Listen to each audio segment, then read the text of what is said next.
Oh, hey! You ever play these funky little logic puzzle things? You might discover them when bored silly at the airport. Nothing mysterious, they give you a set of system rules which discipline you towards achieving a certain goal. Yes, perhaps not the most exciting thing in entertainment today. I don't know. Maybe there's something more to this whole logic and reason deal than just killing time while in transit. Of course, we all naturally assume that we're being well-reasoned in our decision-making, right? In fact, it could be argued that to some degree, such associative causal logic is inherently inescapable, effectively wired into our brains with respect to how we interpret and link our experiences. Yet, it's that very issue of degree that appears to be where the problems arise. As all too often, the foundational premises upon which we frame our conclusions are indeed utterly faulty, or without proper evidence to be considered factual to begin with. Needless to say, being logical within a cognitive framework of the illogical only takes you so far.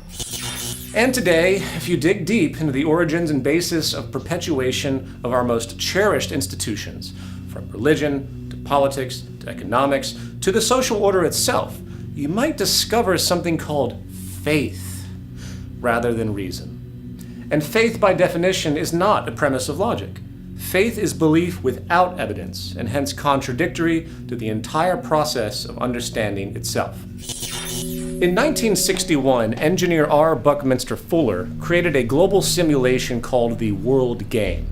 The idea was to, quote, make the world work for 100% of humanity in the shortest possible time through spontaneous cooperation without ecological damage or disadvantage to anyone, unquote. It's a pretty simple and rational thought exercise, a logic puzzle, if you will, on the most grand scale, which, even in basic gesture, actually stands in stark contrast with the organizational frame of reference our established society currently operates within. In truth, all this train of thought suggests is to take a broad design perspective to the Earth and human society, using what we now know regarding scientific causality, as opposed to the wheeling and dealing, inherently elitist market anarchy, which moves the world by arguably a rigid, superstitious faith that the invisible hand of the market knows all and sees all. I ask you, what if we dared to view the Earth as a single puzzle board, a problem to be solved, with our logic based around the Earth's natural rule set, the known laws of physical science? What if our goal was to maximize our economic efficiency, to design out poverty, to design out national war, to work structurally to create a clean energy abundance, and hence to work to facilitate a material success for the whole of humanity, in harmony with nature itself? What's that? Utopian, you say? Too idealistic? Communist? Well, I don't know about you, but when I stumble around this planet we call home, a system condition that demands one thing to ensure the prosperity of the human family, adaptation, I'm at once impressed at our tremendous accomplishments as a species, and at once horrified at the ignorant failures, mostly resulting from a refusal to see the Earth as one system design and humanity as one family bound within. So as this season finale of Culture in Decline will argue, humanity is being faced with a choice, a fork in the road. And it is my personal conviction that the broad social decisions made this generation might very well be what makes or breaks our species in the long run. And perhaps, by the end of this episode, you, like me, will feel the need to think about which path we should choose. A culture in ascent or a culture in decline?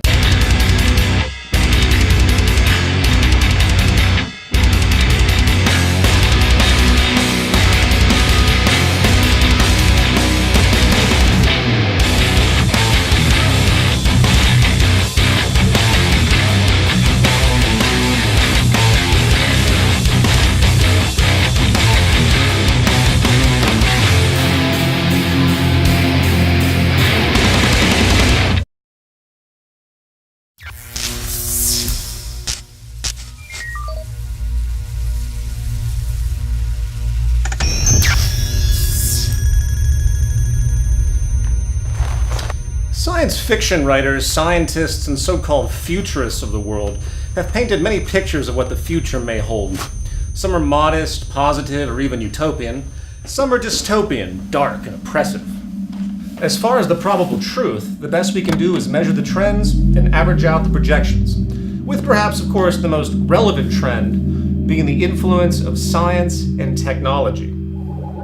Of course, technological progress has its culture lag, right? However, today, doesn't it seem like the gap between our scientific advancement and our actual understanding and consideration of that advancement is growing wider and wider? Doesn't it seem a little bit obvious that technological capacity is exceeding social maturity?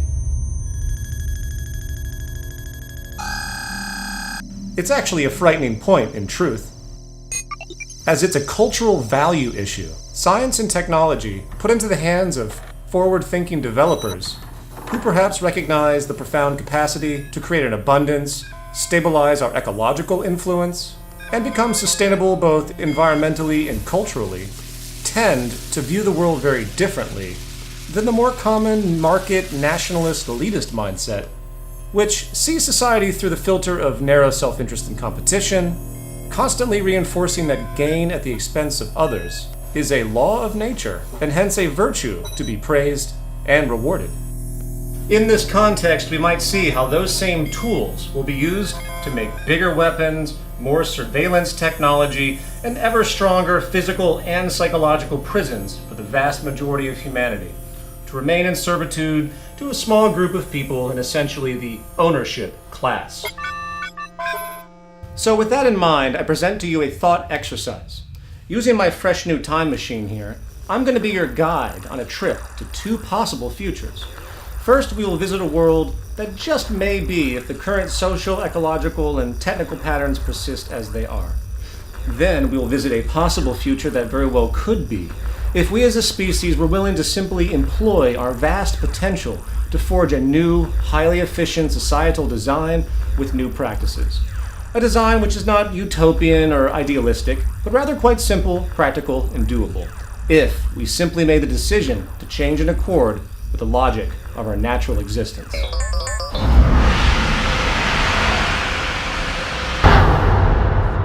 It's Culture in the Points.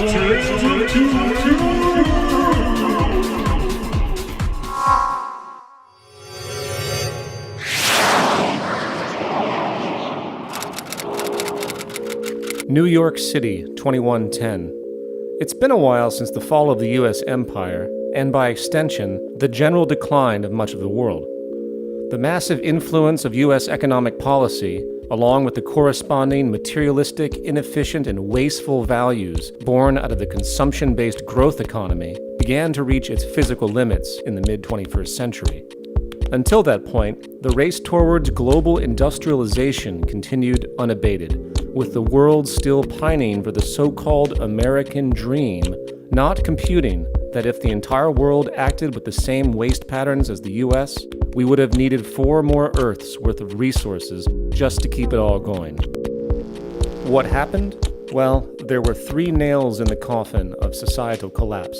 The synergy of these issues compounded each other into a vicious storm, and by the time the Earth hit a population of 8 billion, right before the Third World War, global unemployment reached levels of 65%, every government on Earth was bankrupt to each other, and the core hydrocarbon energy sources saw destabilizing scarcity.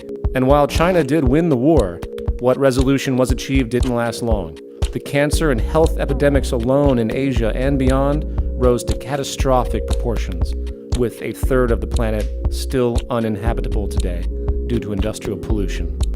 Today, the global population has fallen by 40% due to scarcity and disease. As far as the energy crisis, the early 21st century made tremendous progress in understanding renewable, sustainable energy systems.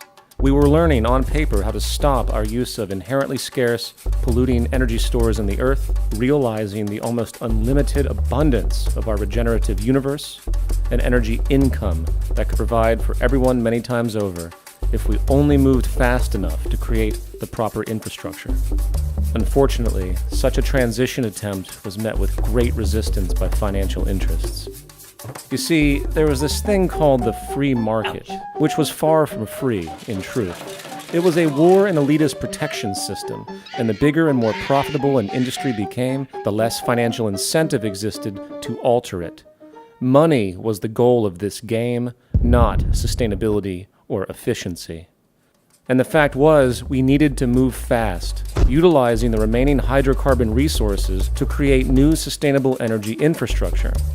It was a race against global population increases and hence needs. And sadly, we failed, passing the point of no return, as once the true scarcity of our hydrocarbon resources became understood, social destabilization and panic rapidly commenced to further barricade. And what little progress did take place was rapidly destroyed thereafter by the water and energy wars.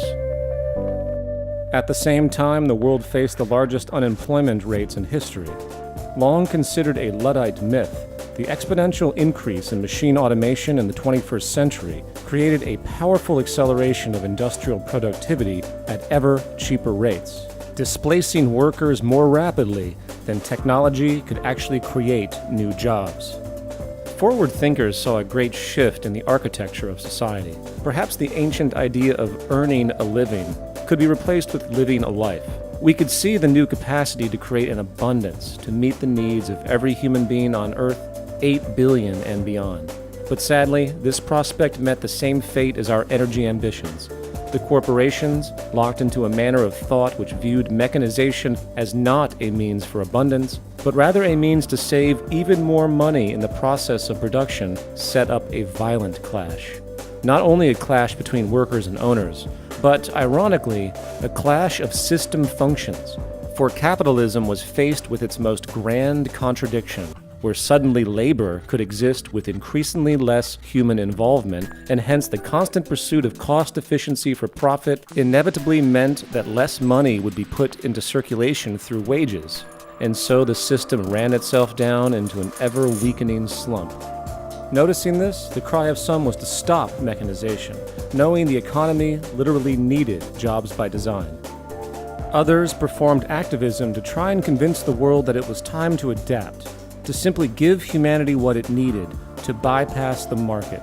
Why should we invent more jobs to waste human life just to keep this system going?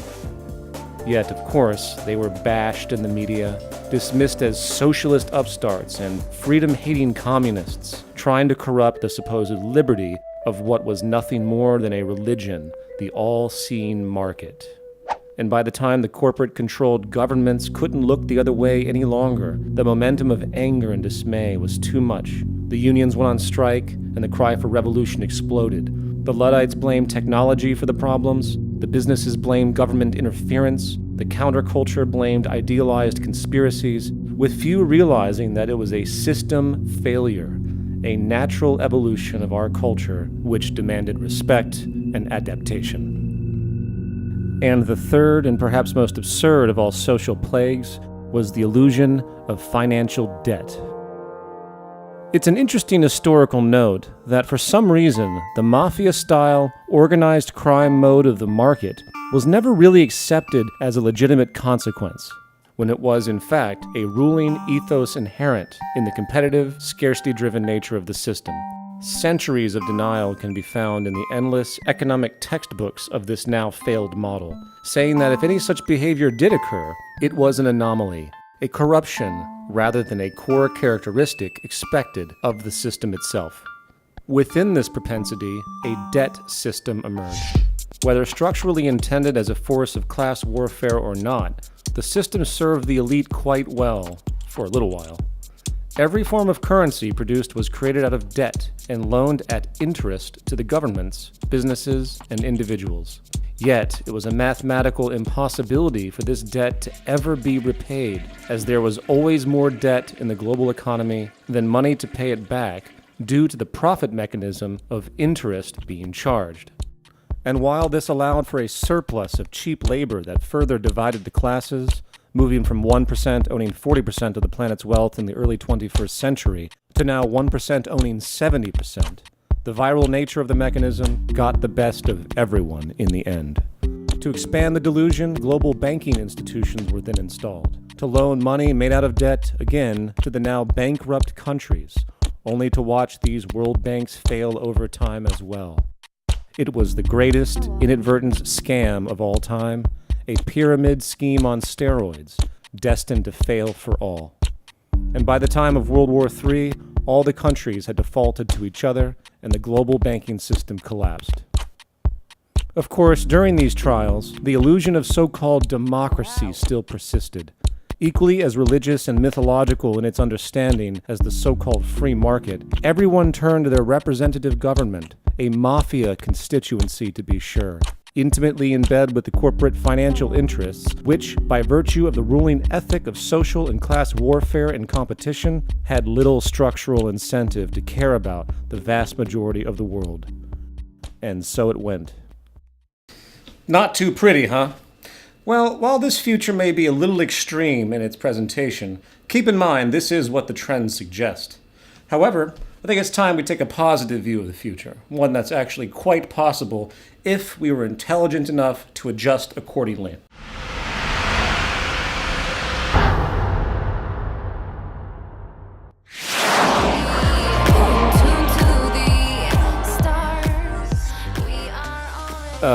What the shit?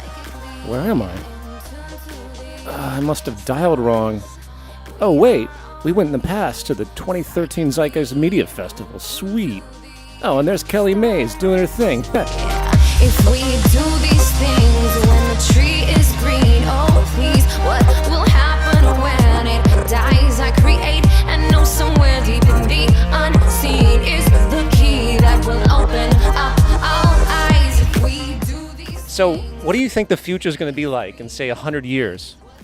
Well, I think we could go down two paths. The first would be that we continue to sort of build on top of this cancer consciousness separation, every human being for themselves kind of a thing. I don't necessarily like that idea.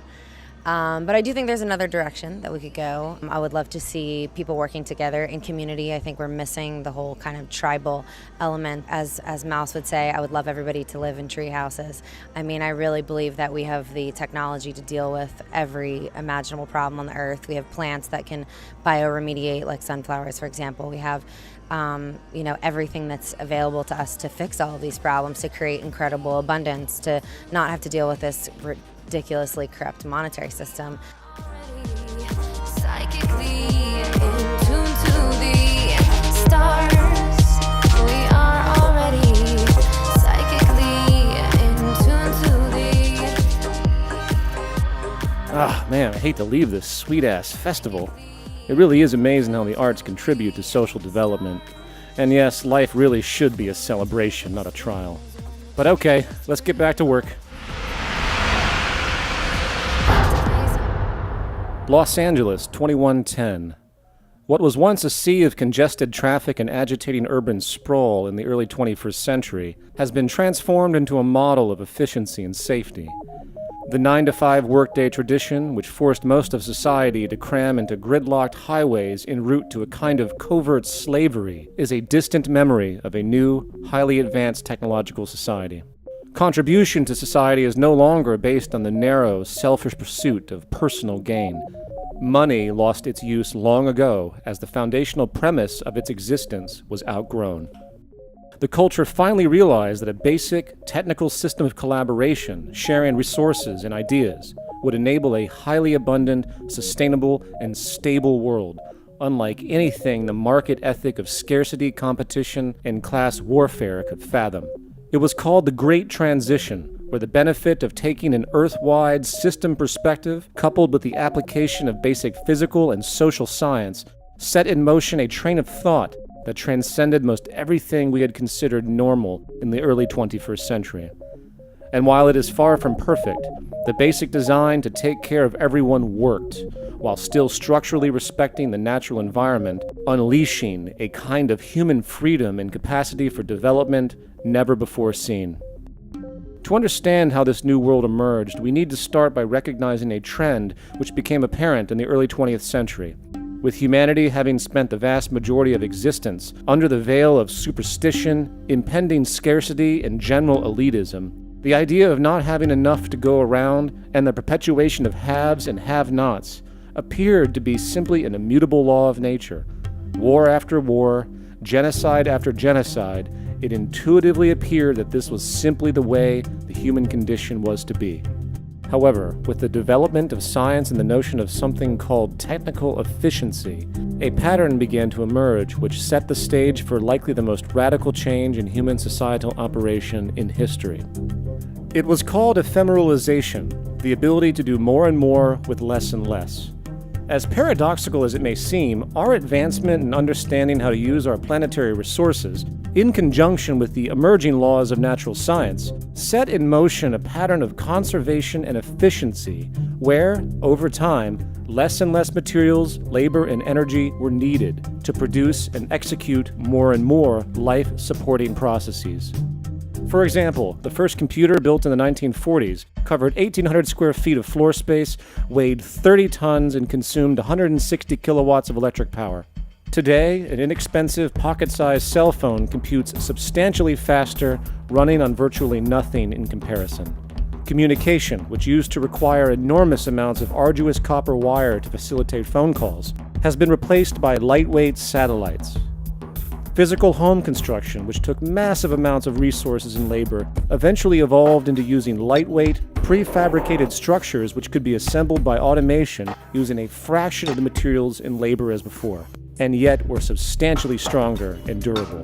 Even the core foundation of nutrition, agriculture, which since the start of the Neolithic period was bound to certain regions for certain climates and land propensities, saw a revolution in versatility, where soilless farming systems could provide organic food locally without pesticides, using less fertilization and with little energy wasted on transport.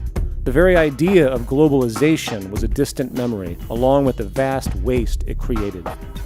In effect, no industry or sub-industry was amiss with this trend.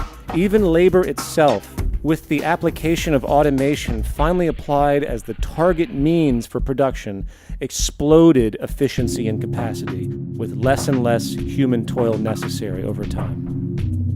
By the mid-21st century, even the idea of mass good production was also no more, as advancements in modular robotics and nanotechnology allowed for good production to exist on-site, on demand, in a kind of variety never before seen in capitalism. The idea of producing goods in mass and storing inventory was no more.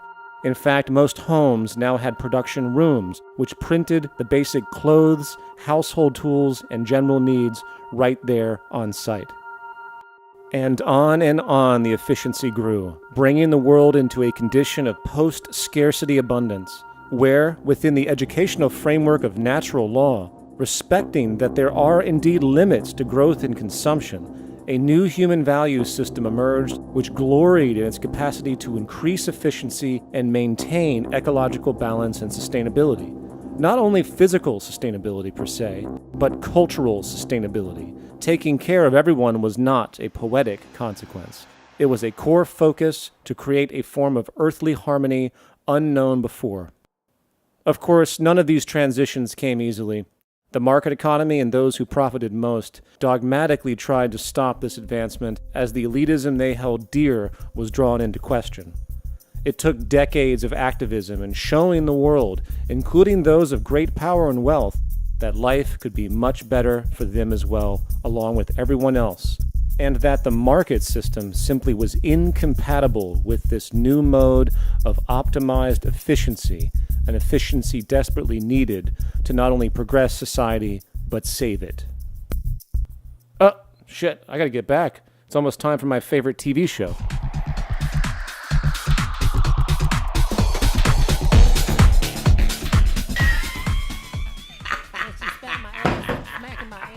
Will you stop smacking my ass? Would you stop smacking my ass? You keep smacking my ass. You cray cray with that ass smacking. Stop the ass smack, cray cray smack ass. Bitch. We now return to Free Market Fun Sack. Welcome back to Free Market Fun Sack, the game that tests your understanding of the global economy and reminds us that true freedom is our ability to restrict the freedom of others. We're now in our final action round with the remaining categories. Those wacky Austrians, what mafia, fuck you and your college dream. And gimme, gimme, gimme, mine, mine, mine. Tammy, it's your turn. Sam, I'll take fuck you and your college dream for 300, please. Currently, in the United States, which form of indirect slavery is most actively saving the ownership class by generating legions of young, desperate laborers? Tim? Sam, that would be debt slavery. That's correct, Tim. In fact, there's now about $1.2 trillion in student debt alone. An excellent career motivator, to be sure. Tim, you're up. I'll take what mafia for 400, please? Which free market-induced cartel currently maintains the most oppressive power over life-improving public health policies? Tammy? The Federal Reserve. Close, but no. Fred? The Food and Drug Administration. There we go. That's right, folks. We do have cures for cancer. Too bad it would interfere with the bottom line of the existing medical mafia. Fred? Yeah, Sam, I'll take gimme, gimme, gimme, mine, mine, mine for 600. Which continent has been most capitalized upon for its natural resources and cost-efficient labor since the start of the British Empire? Fred? Asia? Very close, but no. Tammy? South America. Even closer, but no bueno. Tim? Africa. You got it. Oil, minerals, spices, land, and even people have been taken by the West and put to good economic work for hundreds of years. Economic efficiency at its best. That buzzer means we're out of time. Fred, you're our new winner.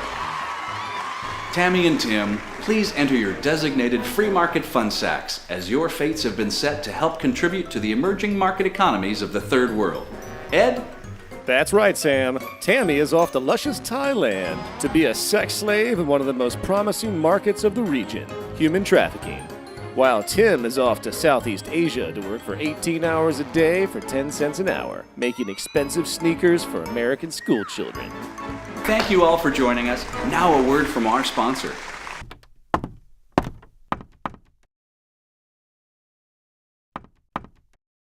Most people have no idea that golf was invented by Alphonse Leggert, whose glass eye popped out in the park when he sneezed too hard. Because of his broken leg, he had to putt the eye all the way home before his wife retrieved it for him. But by then, he knew he had a new sport and a dream. It's all true. Know why? Because you heard it from some guy in a tie. Final thoughts.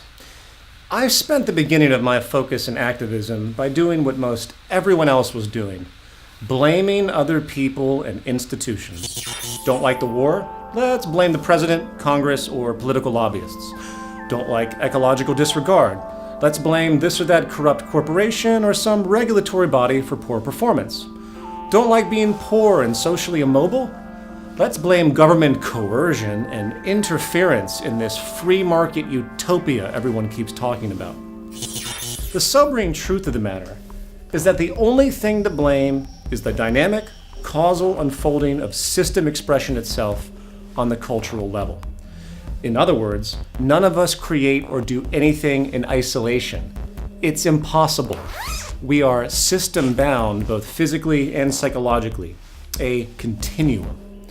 Therefore, our view of causality with respect to societal change can only be truly productive if we seek and source the most relevant sociological influences we can and begin to alter those effects from the root causes. And I don't know about you, but I am so sick of listening to 95% of the world's media, social critics, political parties, economic philosophers, so-called scientists, and yes, activist communities, as they continue wasting time and energy trying to patch a sinking ship that never had structural integrity to begin with. It isn't to say that we don't need such patches, okay? Because we are truly hemorrhaging from our wounds. But the level of embarrassment now upon us with respect to the hamster wheel of pointless acts must truly make for one hell of a reality show for the possible aliens watching our rather idiotic planet orbit into oblivion. The late great George Carlin once said, "When you are born on this planet, you are given a ticket to the freak show. And if you're born in America, you are given a front row seat." It may be true that behind every cynic there is a failed idealist, but in a world where no good deed goes unpunished, it is easy to see how the most sensitive of the human condition can't help but suffer a kind of trauma of the spirit, where the childlike goodwill, curiosity, and rational development is stomped, suppressed, and destroyed by a stubborn traditionalism forged by the supposed virtue of arrogant elitism. And yes, if you haven't figured it out, at the root of this series is not a light satirical view of modern life. It is a deeply frustrated and agitated expression that furthers in part my personal cathartic attempt to ward off the condition of simply not giving a shit anymore. And my hope is that those of you out there who can identify with this plight will begin to understand the seriousness of this societal struggle and work to help redeem this epidemic of intellectual belligerence known as the zeitgeist we endure. With that, I would like to thank all of you who have supported this show thus far, and perhaps we all may emerge to see a common human end in time, realizing that everything is you and you are everything. A spiritual responsibility of sorts, if you will, perhaps finally lifting us out of the dark age we wallow in today. My name is Peter Joseph, and perhaps you, like me, will no longer perceive yourself as a victim of a culture in decline, but rather as an agent of evolution, an agent of a culture in ascent.